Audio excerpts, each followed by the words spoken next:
வாழ்வில் வார்த்தை ஊழியங்கள் வழங்கும் இன்றைக்கான இறை வார்த்தை.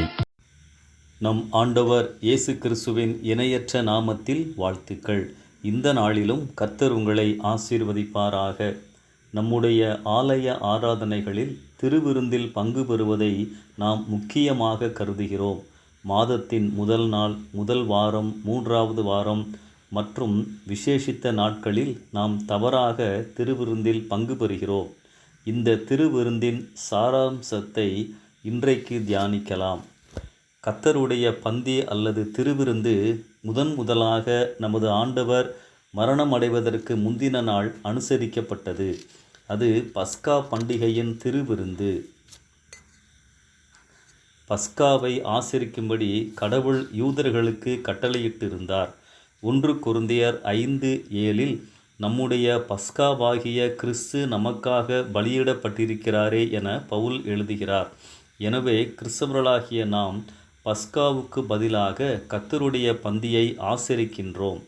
பஸ்கா பந்தியை அனுசரிக்க இயேசு கட்டளையிட்டார். பவுலும் 1 கொரிந்தியர் 11ஆம் அதிகாரம் 23 முதல் 26 வசனங்களில் இவைகளை வலியுறுத்துகிறார்.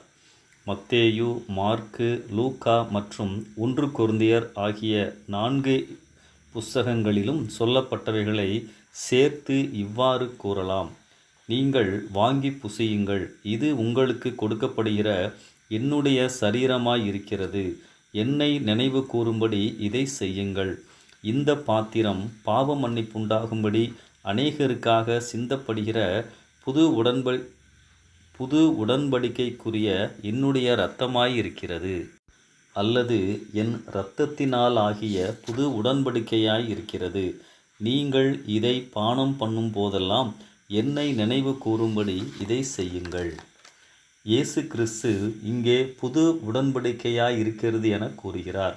அப்படியானால் ஏற்கனவே பழைய உடன்படிக்கை உண்டு. பழைய உடன்படிக்கை, அதாவது முதலாம் உடன்படிக்கை, இஸ்ரவேல் மக்கள் எகிப்திலிருந்து தேவனால் விடுவிக்கப்பட்டு கானான் செல்லும் வழியில் சீனாய் மலையில் ஏற்படுத்தப்பட்டது. இதற்கு நடுவர் மோசே. முதல் நபர் கர்த்தர், இரண்டாம் நபர் இஸ்ரவேலர்.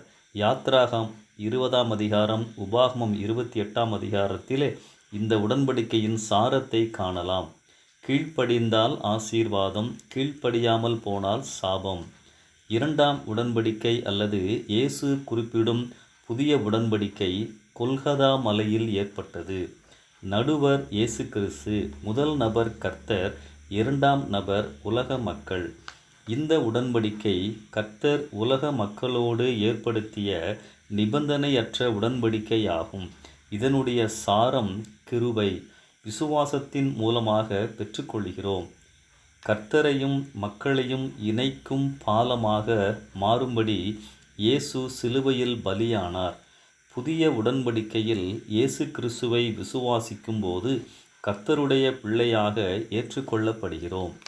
கர்த்தருடைய பந்தி என்பது நாம் பாவ அறிக்கையுடனும் மனம் திரும்புதலுடனும் கிறிஸ்துவின் மரணத்தை நினைவு கூறும் வேளையாகும். இயேசுவின் மரணத்தையும் அதன் மூலமாக நமக்கு கிடைத்த ஆசீர்வாதங்களையும் நினைவு கூறும்படி இயேசு கட்டளையிட்டுள்ளார். இந்த திருவிருந்து நிகழ்வு 3 காரியங்களை அடையாளப்படுத்துகிறது. முதலாவது, திருவிருந்து விடுதலையின் அடையாளம். பஸ்கா எகிப்தின் அடிமைத்தனத்திலிருந்து விடுதலையை குறிக்கின்றது.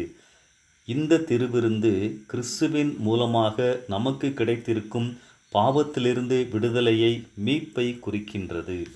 இரண்டாவது, தொடர் விசுவாச வாழ்வின் அடையாளம்.